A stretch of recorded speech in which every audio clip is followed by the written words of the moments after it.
Hello, and welcome to Joline Knits a Lot. This is my show about knitting and crafting here in Edmonton, Alberta, Canada.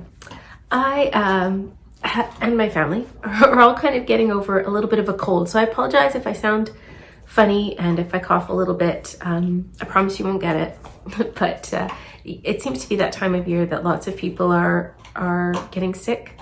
Unfortunately, we had the sniffles and some coughs, but none of us were too terribly sick, so I'm grateful for that. But having said that, it is now the middle of November. Can you believe that? Where did this month go? It just flew by. It seems that I had all these grand plans of things I was going to make, and I am making great progress, but I can't believe the date. Anyway, that's neither here nor there. Last weekend, I was in Calgary for a professional conference, the Diabetes Canada Conference, and I was there until Saturday when I came home to get ready to go to the Edmonton Fibre Frolic. Now, were any of you there? I've been getting a couple messages saying people were sorry they missed me because they were there on Saturday, or maybe they were there later in the day on Sunday. I went on Sunday morning and it was amazing. It was really like quiet. There was people shopping, there were people coming, but there wasn't like a big onslaught, like a big lineup, like there often can be on the first day of a festival. All of the vendors were lovely and chatty, and we had some really great conversations with the people who were there vending, because we had the time and the space to do that, which was really great. Now, I am the kind of person that likes to go first thing to a fiber event. I like to be like in line at the head of the line, because does that mean I'm competitive, or I'm just super excited about the event? I don't know. What does that say about me? But I do like to be early. I like to be the first through the doors. I like to see what's happening. I like to get in and be able to see all of the things that I can before there's a huge crowds and I'm sort of elbowed out. That's just how I like to do fiber festivals. So this one was a little different for me because I went on Sunday. I was not able to attend on Saturday, and there was just this really nice vibe about it. Everyone seemed really relaxed and happy to be there and wanting to chat about things, but no one was in a hurry to check you out, or to, like, everyone just gave a space to shop and to talk and to feel the yarns and to handle everything, and it was really great. The Edmonton Fibre Frolic has recently moved to the Edmonton Expo Center, which is it's a great venue. It's huge. It's a big hall in a convention center, so it's really a large space. All of the booths had lots of space around them. There were classes sort of curtained off on the sides and at the back. There's a really lovely area to sit and have coffee or a drink and a snack if you wanted. It was really, really well laid out. The lighting was great. In previous years, the Edmonton Fibre Frolic has been held in different venues, one of which was a community church and one was a community hall. And those were good locations, but the lighting wasn't really great. And I feel like at the convention center or the expo center, it was really great. There was natural light. It was a very bright space. You could see what you were looking at, and the colors were more true of all the yarns and the fiber that we were looking at. So that was really nice. It was a great event. I went with a friend of mine who took the opportunity to stock up on sock yarn. We had a really lovely visit in the sort of relaxing area. There was great coffee. We could sit and put our feet up and chat. And I was approached by one of the vendors who, it turns out, knows my family, which is really a funny thing. I had no idea. She's from the same small town I'm from, and she used to cut my mom's hair. So, hi Leanna from Crafty Bones. It was really nice to catch up with you. I had a great time at Edmonton Fibre Frolic. There was vendors there from further afield that I haven't seen here in Edmonton at a fiber event, which was really great. And I'm going to take this opportunity to just put a little bit of footage that I took from the marketplace here now, so you can sort of feel like you were there.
Now I did make some purchases, not a lot, for a fiber event for me. And I think maybe that's because I've already been to a couple this fall and I have stocked up on some yarn.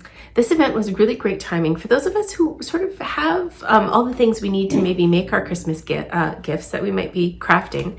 But it's a great time to spoil ourselves, to maybe buy some yarn to knit that thing that we wanted to make for ourselves, or to treat ourselves to some yarny tools and goodness. Also, I think it's a great time to buy for your friends who might be fiber related. So if you have knitters or crocheters or spinners in your life, this was a great time to shop for Christmas gifts for them if that's something that you wanted to do. It was a really, really lovely event, and I got just a couple little things to bring home with me. One of those things was a couple of skeins of, this is some Targhee DK from Long Way Homestead. Now, if you've watched this show before, you know that I have a very, very special place in my heart for this mill, Long Way Homestead. Anna of the Long Way Homestead has worked really hard to improve the situation of the wool industry in Canada. She's written a book which is coming out in the spring, and I'm really looking forward to that. She takes a lot of wool from sheep in Saskatchewan and Manitoba, where she lives, that might otherwise not be used, and she mills it in her mill.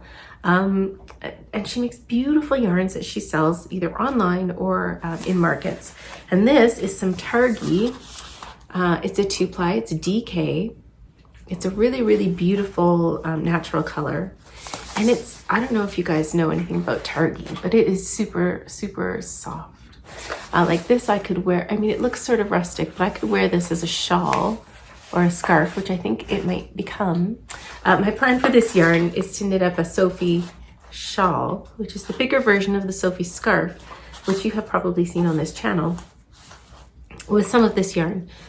I'm not sure when that will be. When I get a chance to fondle Anna's yarn, I'm always very happy. So this is Long Way Homestead. I would encourage you to check out her online shop. A friend of mine swears by her ball caps, the Long Way Homestead ball caps. So I would totally recommend that, but also her yarn is just amazing. And if you're looking for something with some, I don't know, rustic is the word. It is, I guess, somewhat rustic in the sense that it is milled in her, she's got a small mill. And it is a little bit like, there is some veggie matter in here. You can tell that it's not like an industrial product, but the feel of this yarn, it is so amazing. And part of that is the spin, and part of that is the fact that it's just this beautiful Targhee yarn, which I love. This yarn was grown and milled in Manitoba. So that also is special to me because I like using products from local makers, relatively local to me makers, and people who are trying to do really important work in an industry that has been long neglected. So, Long Way Homestead, big fan. I purchased some of that at the Knit City in Vancouver, not knowing that she was going to be in Edmonton. And that was meant to be a hat, which I still haven't gotten around to, but I will get there.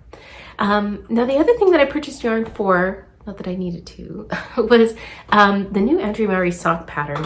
This is called Bear Paws, and I'm gonna stick it up right here. It's a DK weight yarn, a DK weight sock pattern. So for those of you who are looking for some nice quick knits, DK weight socks are great. And she uses 2 fingering weight yarns held together, or DK weight yarn.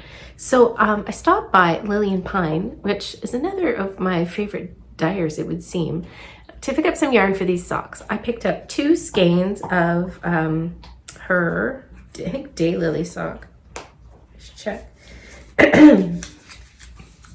Yes, her Daylily sock yarn, which is 80% superwash merino and 20% nylon. And she is like master of pastel neons.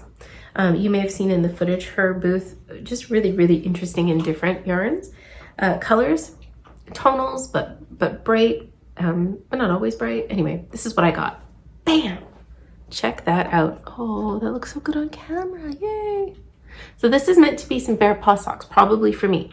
My plan is to take part in the Andrea Mowry sock knit along, which she does in the fall over the American Thanksgiving weekend, where you knit a pair of socks. Now this is a pair of DK socks in a weekend. I'm pretty confident I can do it. I'm going to be holding one strand of each of these, sometimes 2 strands of this, sometimes 2 strands of this. This is the ballet slippers colorway. Oh, look how soft and pink that is. It's beautiful. And this is called lipstick. So when the 2 of these are together and marled, I think will be a lot of fun. And this again is from Lillian Pine, who is a dyer, I believe, out of Calgary. And that's all I got. But that's not to say that I haven't received some things in the mail. It's that time of year, people. I have purchased 2 Advent sock yarns, and they have just arrived in the mail. Now I haven't opened them up, but I'll just show you what they look like. I'll give you a sneak peek. The first one I ordered was from the Wool Baron, and hers is called Joyful Tidings. And what I really like about I've used Wool Baron yarns before, and she does great self-striping yarns.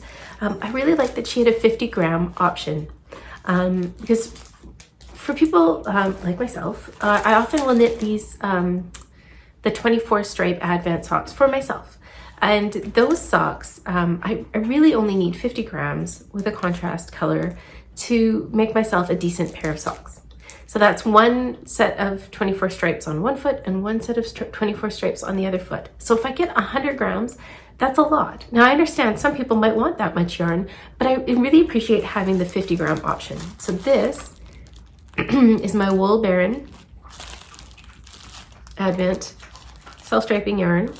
I haven't decided if I'm going to be knitting both of these Advent sock yarns this year, saving one for after Christmas, because I still have some socks to knit for Christmas, so we'll see. Well, let's be honest, I will probably do it because I'm a glutton for punishment. But anyway, Joyful Tidings. This is the Wool Baron as yet to be discovered Advent sock yarn, and it came with a nice little gift, which I was really excited about. This is some tubing, and for those of you who have used the knitting barber cords, it's a hollow tube. It's probably silicone or plastic or something like that. And you can stick it on the end of your knitting needle and then pull it through to put stitches on hold. In fact, I'll show you a version of the ones I've used. And this was just a little gift with my Advent skein in a color that I love. So this is exciting, and thank you very much, Wool Baron, for including that in this purchase. So that was what I received from the Wool Baron. And I also got my Cozy Knitter, no peeking, 24 stripe Advent skein. Now I think she was one of the very first people to do these 24 stripe Advent skeins, and I have gotten her Advent skeins for quite a few years now. I would say 3 or 4, quite a few years. And this is 100 grams of yarn. Again, that's quite a bit for me. So fortunately for me, I am sharing this with a friend. So I'll get 50 grams and she'll get 50 grams, and that will just be the right amount for each of us. So if you can't get 50 grams of a self-striping yarn, you might see if you have a friend who might wants to share. Because while we all like yarn and we like having extra yarn around, once I've knit like some Advent socks, I don't necessarily want to knit another pair, at least not right away. So it's nice to be able to share it, and that's what we're doing. So Terry, our yarn's in. I'll be dropping it off when we meet for drinks, probably this week. So I do have some finished objects off my needles this week, and I think attending a volleyball tournament and a medical conference where I could knit and pay attention to what was happening around me was really helpful in terms of getting things done. The first thing that I finished was yet another Sophie scarf. Ta-da! Another one off the needles. I can't get enough of these. They're just great. And this is going on the gift pile. This one was knit with Volnyza DK, which was left over from a project from years ago. This is the Cassis colorway, just sort of a berry.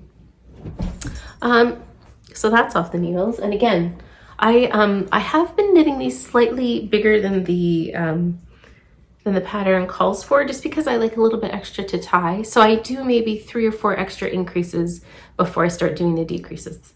And if you have knit this pattern, you'll know what that means. And I don't want to give you too many details because it is a paid for pattern, and I am getting my money's worth because I have been knitting Sophie scarves like nobody's business. So that's just a little Sophie scarf off the needles. And also I finished my gingerbread socks. These are some socks I knit. This was ideal knitting for volleyball tournaments, let me tell you, and volleyball games. I've used the West Yorkshire Spinners Christmas colorway this year called Gingerbread. And then I just used some West Yorkshire Spinners 4-ply in their milk bottle colorway, which is a great contrast color, which let me just take a minute to talk to you about. In the past, if you are a longtime viewer, I don't know how long it can be. I've only had a podcast for a couple of years, but if you're with me from sort of a little bit ago, you'll remember my passion for the Sheepies Metropolis in the Warsaw colorway. I still think that is an amazing color, but the yarn has let me down a little bit. That yarn, I find, has been wearing through in the socks that I have made with them more than I would expect them to, and I'm a little disappointed in that. So that's why you'll see me using some West Yorkshire Spinners as a contrast color, because I'm looking for a sturdier option for heels, cuffs, and toes. So this is just a pair of 76 stitch socks. I cut in an afterthought heel so that I could just knit and knit and knit while I watched the various activities. And this is going on the Christmas pile as well. And that is all I have finished this week. I have a couple things I've been working on. Let's start small before we get big. To no one's surprise, I have started another Sophie scarf.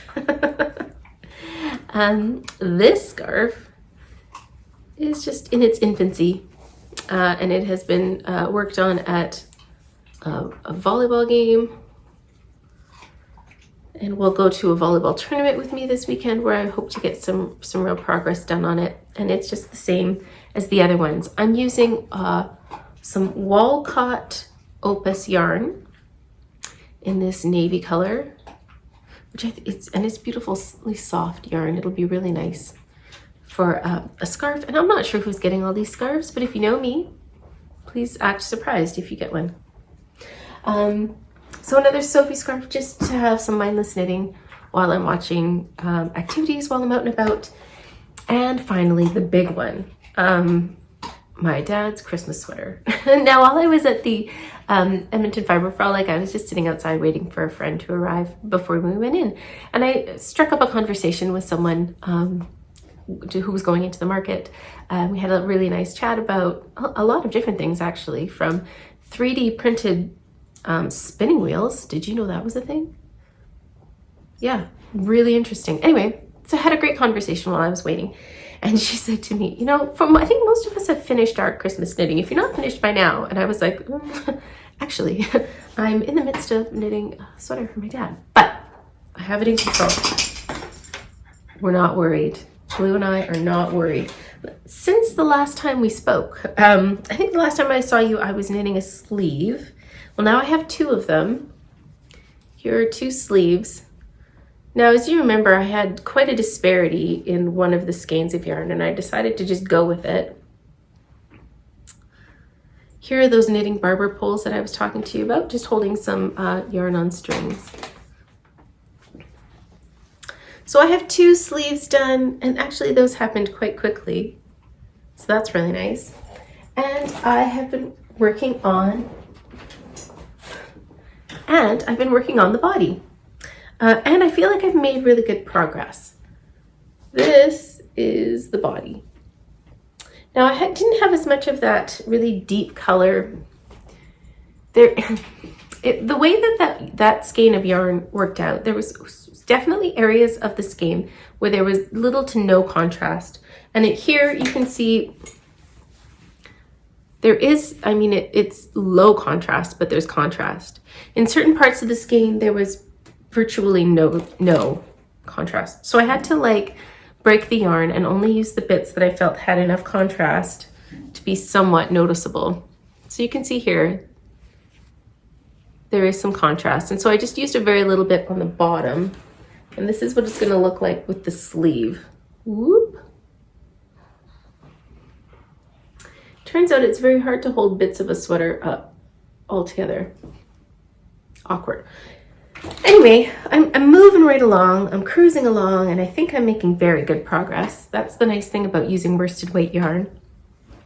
This sweater has some afterthought pockets, so you can see I have some stitches with a lifeline. That's this white yarn, that's a lifeline, so that I can pick those up easily when I go to insert the pockets.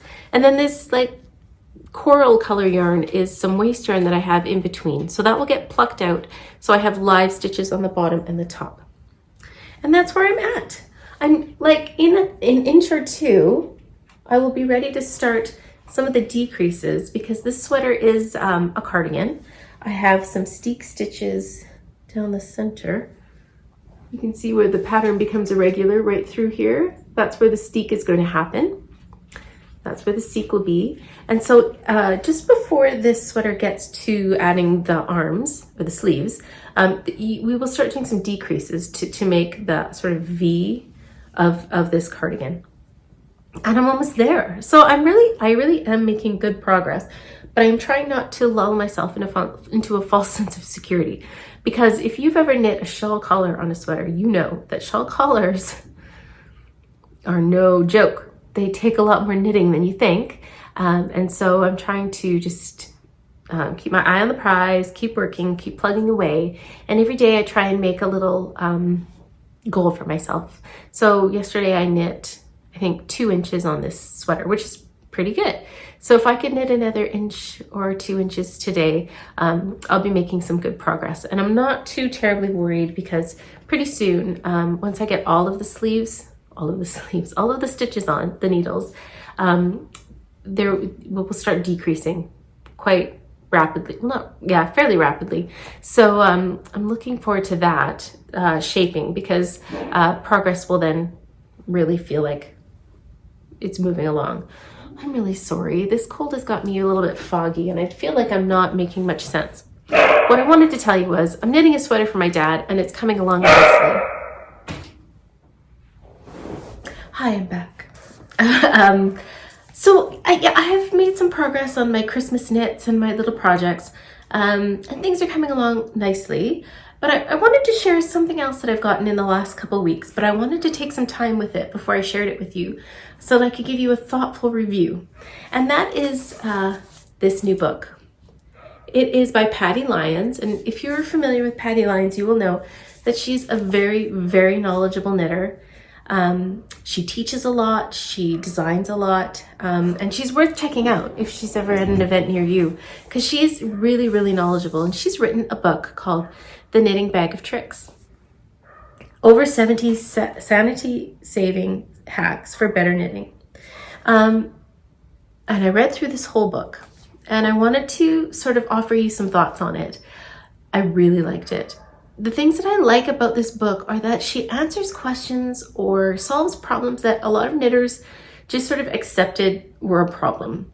Things like how to get rid of so you know when you're binding something off, when you're doing a cast off or a bind off, and the last stitch is always loose and kind of funny. And no one really talks about why that is. Well, Patty addresses that in her book, and she gives you really practical ways to solve these knitting problems so that you don't have a loose last stitch when you bind something off. She talks about how to knit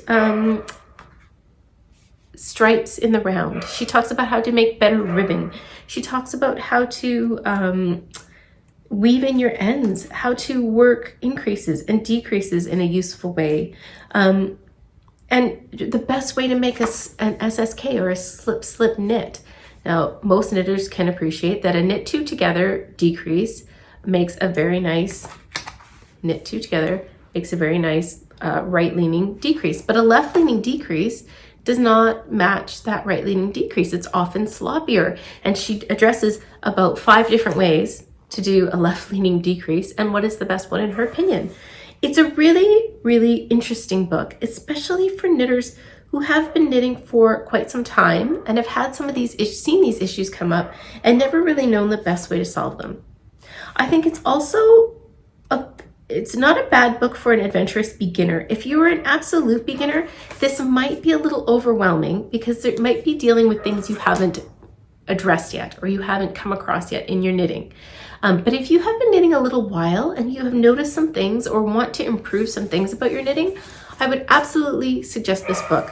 I read it through, and then as I was knitting different things, I remembered that I saw it in this book, looked up the technique to try and improve the way that I was knitting. And so if you, like me, have some little things about your knitting that you would like to improve, I would absolutely recommend this book.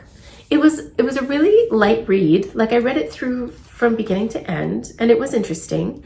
I didn't feel like it took a long time because there are lots of illustrations in this book as well. So having read it through, now I know what is in this book, and I can remember to look back when I have questions about different things, like maybe increasing or better bind-offs, or maybe a better cast-ons. So if you are looking to improve your knitting, or if you're looking for a gift for a knitter in your life, Patty Lyon's knitting bag of tricks, I absolutely recommend it. It's a really great book. And that is all I have for you this week. I do have to go deal with the yappy dog, and I do have to make myself some tea and try and get rid of this cold. But thanks for joining me for another episode and spending some time with me so we could talk about crafting and all the fun things. I hope in the next couple of weeks you find time for yourself. We're getting into a very busy time of year where we have lots of demands on ourselves. Things like get-togethers or shopping or activities or there's the list goes on. There's always something going on. So I hope you find some little moments for yourself to find some peace and to remind yourself to look after yourself. And I hope that you find the time to do the things that you like to do. I know in the next couple weeks, I plan on knitting a lot. See you soon. Bye-bye.